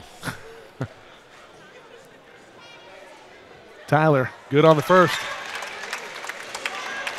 Well, he was 100% on the first one.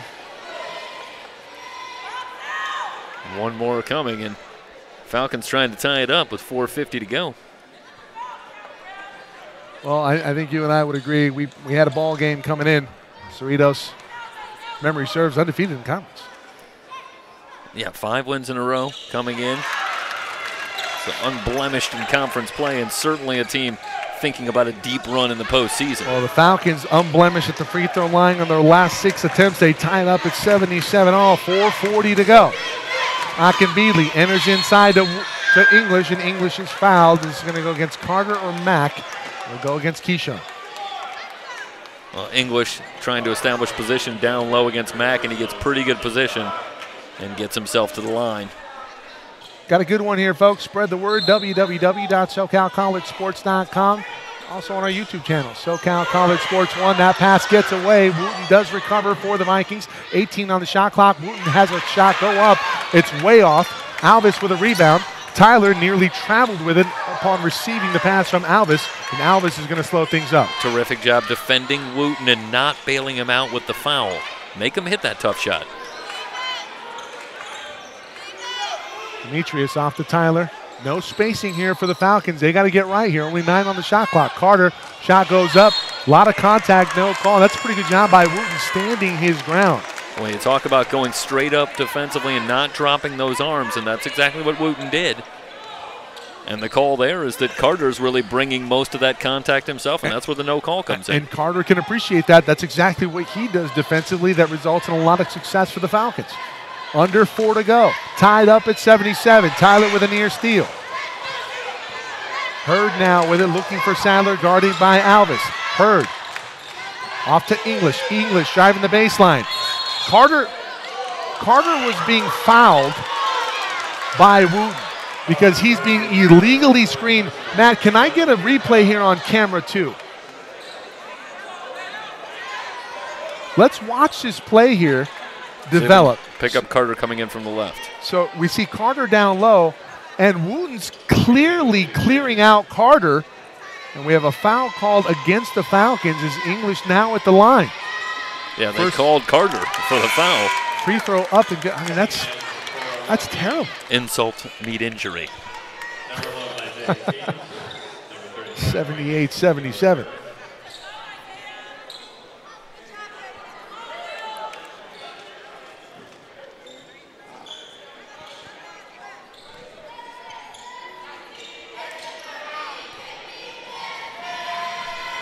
Second free throw off the mark.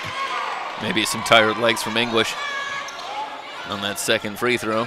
Guzman with a rebound as he is checked in now for Carter. Long rest for Guzman. This is a boon potentially for the Falcons.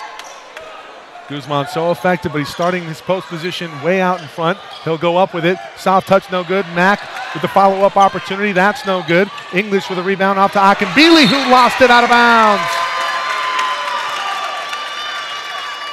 Well, Guzman successfully drew a triple team, but amazingly, English did a great job on the weak side warding off to get that rebound.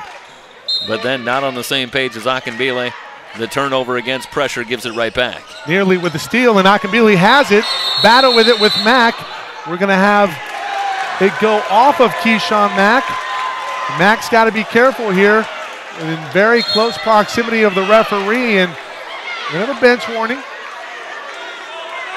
Yeah, Thomas right over to plead his case, and he was walking a very tight rope there, getting right next to the official. But I think a good job letting him blow off a little steam and not calling the technical in that situation. Then Tito Ortiz over on the Falcon sideline, he jumps up, he wants an explanation. But the call there is that the timeout was called from the Long Beach bench before that ball went over the sideline.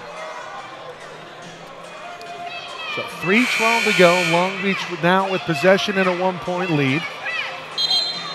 It's good. It's good, Mike, to see a situation where I think it's very tough to be an official in this sort of situation where you want to maintain control in the game, but you also don't want to decide the game by calling technicals. You want to give a little bit of leeway because you don't want to be the one that's deciding the outcome of the game with your whistle. And that's not an easy tightrope to walk, as we've talked about, for an official, between how much leeway do you give players and coaches and how much do you need to maintain control of the game when it can get very emotional down the stretch. That's a great point. Long Beach will bring it in. Sadler to Akinbili. Akinbili going to bring it up, working against Demetrius Thomas.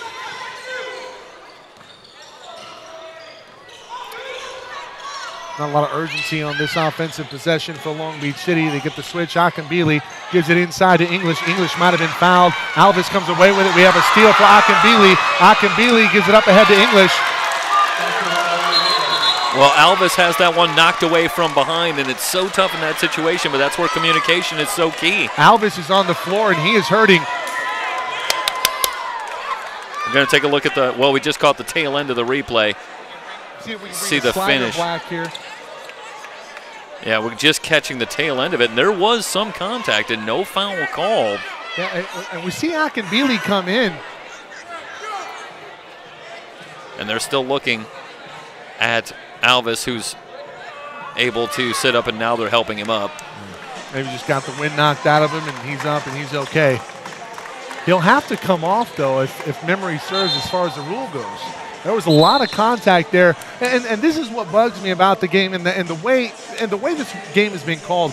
They're very ticky-tack and very quick whistled early on, and now you're letting him play down the stretch. Yeah, well, and there was a lot of contact from the blind side there as Akinbili was awarded a steal instead of a foul call going against him. And now it's a 3-point lead for the Vikings. And if you're Alvis and you're trying to sell that, you're one heck of an actor, because he stayed down on the floor for about 30 seconds and was obviously trying to recover from the contact. So I think it's safe to say there was a pretty good amount of contact with no call. They enter inside to Guzman. Thomas fading away. He can't get it to go, but he's fouled. You might notice a tendency with Thomas. Despite the obvious physicality, he does seem to prefer to make his moves and then fade away from the basket. And I think that's a little bit of a mixed bag. Yes, sometimes that will allow you to draw contact and get calls, but sometimes that can appear to officials as well as if you're trying to induce a call, and might ultimately allow him to draw contact and not get the benefit of foul calls in a lot of situations. Jeff, that's a great point, almost like bailing out a lot of times, and well, it's a mixed bag in terms of what you're going to be awarded from the refereeing crew, especially in this one. 2:28 to go. It's a 3-point lead for the Vikings, but Demetrius can cut into it right here. First free throw is good.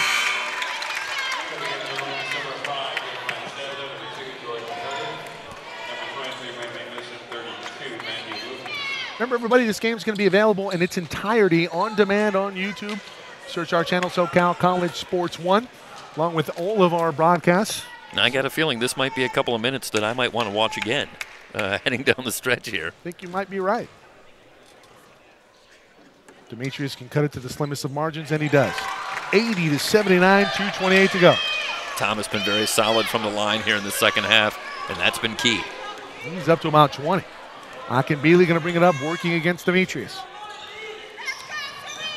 Akinbili to his left, looking to turn the corner. Demetrius recovers. Brings it back out. Demetrius nearly with a reach-in foul.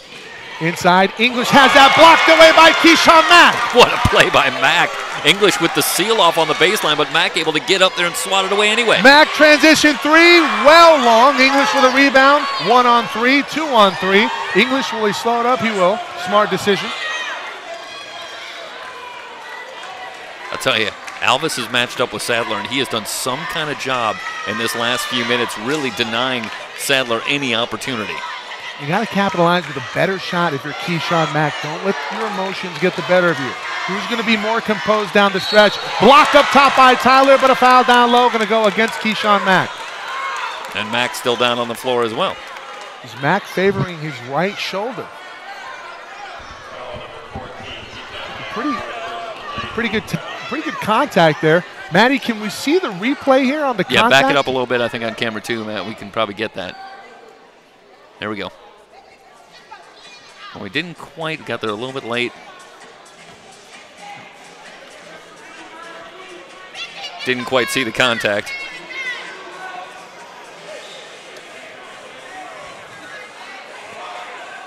.133 to go, and well, free throws might ultimately tell the story before we're all said and done here. You know what's going to tell the story is my nails. They're getting chewed off as the time rolls down in this one. 80 to 79, 1:33 to go. Time out on the floor. Back in a moment.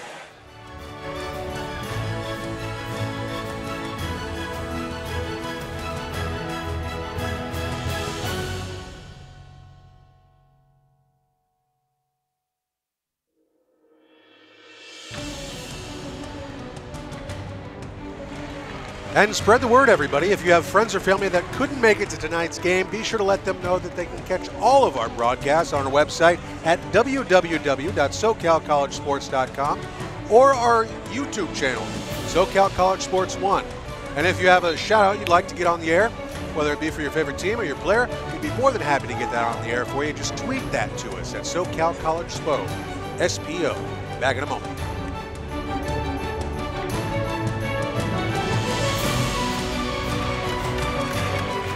Jeffrey, story developing here. Keyshawn Mack comes off of the floor an extended period on the deck after the contact made down low, and looks like it's a lower leg injury, maybe an ankle. Well, obviously, you're hoping for Mack to be uninjured and able to return to the game and make complete recovery moving forward. But for the Falcons, Mack hasn't been a huge contributor offensively here in the second half, and maybe that's a little bit of a break just for tonight, that the matchups that seem to favor the Falcons in this one, especially in the second half, have been more along the lines of the big men. 1 of 2 made by English, and yeah, just 12 of 22 from the line are the Vikings in the game. They're checking the ankle of Keyshawn Mack, and they miss him down the stretch. What a blow to the Cerritos College Falcons it would be. Thomas, quick move down low, and he'll tie it up at 81-all. Thomas doing it all. That time working in the low post, and a good hard move, spins baseline and lays it in. Coming into his own, trying to put his stamp on this game here. It's tied up 81-all. Down to a minute to go. A minute to go. Tyler with a steal. Tyler with a man on his back, some contact made, and one. No, but Tyler going to the free throw line, and the Falcons an opportunity to take the lead with under a minute to go. Well, this is just something of a lazy pass. Back toward the middle of the floor. That's a very dangerous pass. And give a lot of credit to Tyler stepping into that passing lane and digging it out for the steal. Lackadaisical execution down the stretch. The Falcons trying to benefit. First free throw up and good for Isaiah Tyler, freshman guard. We talked about free throws potentially being important here. 12 of 22 for Long Beach. Cerritos, on the other hand, 23 of 30. So they've done a little better job converting from the charity stripe, and now they've got the 1-point lead with under a minute to go. That's the little things, Michael, in these games that go down to the final minute. Jeffrey, it's always the little things. Second free throw up and good. And Icy shooting down the stretch from the stripe for Cerritos. Has him up by 2, 83-81. Yeah, I want to say they've made their last 8 or 10 in a row. I think it's their last 10. Sadler turns the corner, maybe a bit of a push off on Alvis. He gets a shot up. That's going to be short. Will he get a bounce? No. Guzman, one and done. Alvis quickly up ahead. This is Demetrius Thomas in transition with a dunk. Can't get it to go. Guzman had an opportunity to seal it. Hamilton has it on the baseline. We'll have a timeout called by Cerritos. Second missed dunk for Demetrius Thomas. And well, Thomas went up there, and I'll tell you, that was a great job not committing the foul there. Yeah. I believe it was English getting back. Smart. And you have to think, if you're that situation, if you're watching and you're a Cerritos fan, you got to like Thomas's chances to either hammer that down or at least get the foul call. And English gets a hand in there, disrupts that without committing the foul. But the Vikings unable to get the rebound, and now the Falcons still have it with a 2-point lead. And Coach Ortiz visibly upset with Demetrius as he comes back to the bench here, and just got to let it go and play on. You have to execute here. There is 0.6 differential between the game clock and the shot clock, so that's a non-factor. You can dribble it down. You lead by 2. You're likely going to get fouled here. You're in the double bonus. Christian Alvis has to go and get the ball. Mike, Thomas has the breakaway there. Is Coach Tito Ortiz upset that Thomas took the shot at all, or that he chose to try and go up and dunk it again? No, you go up and you try and dunk it. You have to like your chances. I mean, a layup or a dunk, and English comes in and disrupts him. But Demetrius, that's the second time tonight on a missed dunk opportunity. You got to hammer those home. You're a big-time athlete. Live up to it with a finish. Well, you're one that often talks about the importance of 1,000 shots a day. Are you saying that Demetrius Thomas needs to get off 1,000 dunks a day? No, I think that would be impossible, my friend. To work on his consistency? And a careless turnover here on the throw-in. Thomas tiptoeing that far side, Michael. I think he stepped out, but what's the call? We're saying that Thomas stepped out and didn't reestablish. And it's a turnover, and the ball goes back to Long Beach, trailing by 2, and the shot clock turned off. High drama here in the last minute from Falcon Jim. Well, if you're the Falcons, you got to forget that defense and rebounding for one more set. Akinbili working on Demetrius. Help comes over from Guzman. That's off of Akinbili. Great reach in there from Hamilton forces it off of Akindele. It's a turnover, and the ball goes back to the Falcons. Let's see that one more time on the replay. Akindele brings it up to his right, and Hamilton reaches in and forces it off of the thigh. Back to live action here. Guzman going to have to take a timeout. Only one remaining, so the last timeout now taken by the Falcons as they had a near 5-second call go against them in a very precarious position. Full timeout, the last timeout for Cerritos, and we'll take one ourselves. Back in a moment here on SoCal College Sports. Don't go anywhere.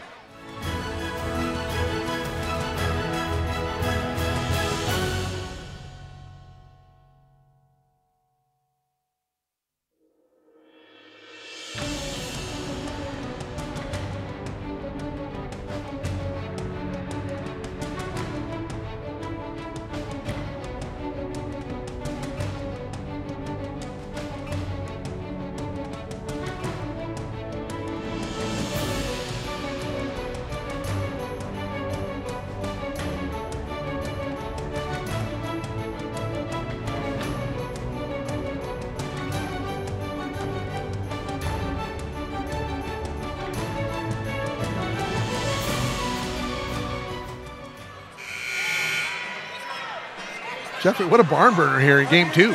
This is what we get this season, coming off a barn burner with Antelope Valley last week, and another one of a similar nature here, and just lucky, I guess. I guess it's a barn burner every time we cover the Falcons. We had them versus Antelope Valley in the Maricosta tournament that we mentioned earlier. If you're Long Beach, you're looking to foul Isaiah Tyler if you can here, shooting 50%. Meanwhile, if you're Cerritos, they want to get the ball to Hamilton or Alvis. Both excellent free throw shooters. This is Tyler. Can't believe they're not going to foul him right away. And one, Akindele converts! Well, what do I know? I thought they might go for the foul on Tyler right away, but instead they bring the trap, force the turnover, and Akindele with the finish. Watch the replay. Akindele, right place, right time, lays it up. Carter comes in with the foul. And one opportunity for Akindele at the stripe, and he can give Long Beach the lead with under 10 seconds to go. That was Carter's 5th foul. Yeah, it's a tough situation for Tyler. The trap comes, and he elects, I think, in that situation, just looking for someone to come and get the ball.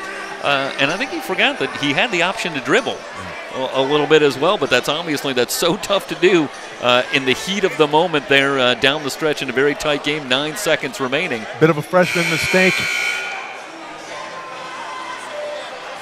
And I have to say it again. Here for Cerritos. I alluded to it moments ago, but it bears repeating. Obviously, a great decision again to bring the trap by Coach Barry Barnes, not to elect to foul right away, but to give his team a chance in the backcourt to see if they can force a turnover. That turned out to be a great decision, as it turned out, as it led to a hoop and the possibility of a free throw here, but still 9 seconds if you're Cerritos to come up with something. Great decision and great execution, because they don't immediately go to the foul. They just go to the pressure on the double, and Tyler panicked, threw it away, and Akindele lays it up, and he can give Long Beach a 1-point lead on a made free throw right here. Meanwhile, both teams out of timeouts. So the Falcons just have to bring this one in. And how costly does that timeout prove? The last one that they took did the Falcons, as Guzman had to avoid a 5-second call. And it's still only a tie game. It's also worth repeating, Vikings don't have the lead yet. Akindele, high pressure free throw. Can he make it? No, it's in and out. Thomas will bring it up. Under 10 seconds to go, wide open. Tyler can make up for it. No, he's fouled. Tyler fouled. Tie ball game, and he can redeem himself right here with at least one. 3.5 to go. Great job by Tyler running the floor, filling that lane. Really like the job there by Demetrius Thomas to really push the pace and catch everybody on their heels. He could have let the clock go out. No, I'm going to go and force the action, make something good happen, and he finds the freshman guard in Tyler with an opportunity for redemption right here. And still 3.5 to go, so enough time for the Vikings to pass it in and get a shot up. First free throw, silky smooth for Isaiah Tyler. That's got to feel good for that young man. Can't go to sleep defensively. Got to back off here if you're the Falcons. Yeah, 3.5 is enough time. I miss. I would try to miss. I think that's a great call. You're not really going to have any more time than to get off a 3 anyway, so your second free throw doesn't really do you a whole lot of good here if you're Cerritos. Can't go to sleep. Free throw up and good, 85-83. That one deflected. That should be the ball game, and we have a foul rooting on Demetrius Thomas. A lot of contact, 0.2 on the clock. Thomas lets it go. Long Beach loses this one in the final seconds. And I think, I can only eyeball it in live action in front of me, but I think Wooten's still playing basketball there. I think he knows he's got to try and get that ball if he can. Yeah, I think he's making a basketball play. I don't think it was a dirty play, but obviously a play like that can be perceived very dirty, especially by a crowd that's very vociferous, as they have been here tonight. And, I think it's a great job there. I believe it was Alvis who got right on top of Thomas right away, more or less putting his body in front of Thomas to not even allow Thomas to get up and maybe want to retaliate if that's what he was inclined to do. To Thomas's credit, it didn't look like that's what was on his mind there at all. But, let's face it, Michael, it's not fun to get clotheslined, even if it's a clean play. So it's not a lot of fun for Thomas in that situation. But great heady play by Alvis, too, to get right on top of him and be like, stay where you are right now. Jeff, we talked about it a little earlier here, down the stretch.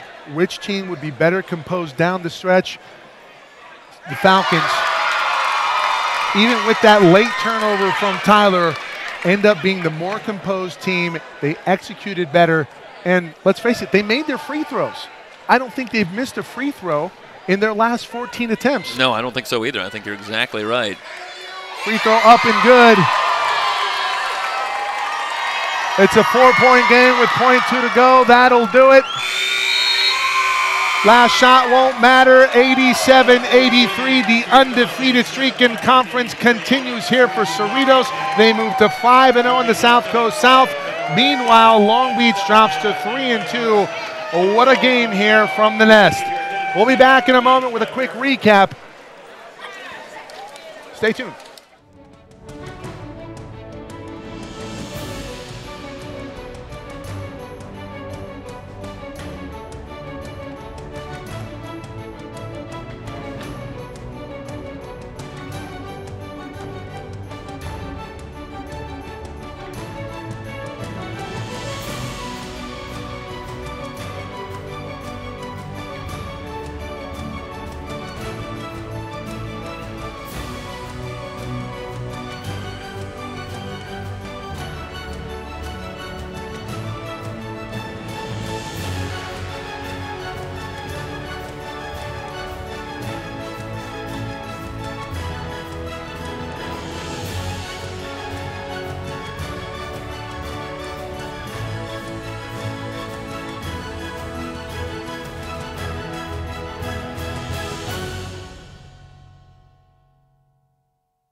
Jeffrey, what a game.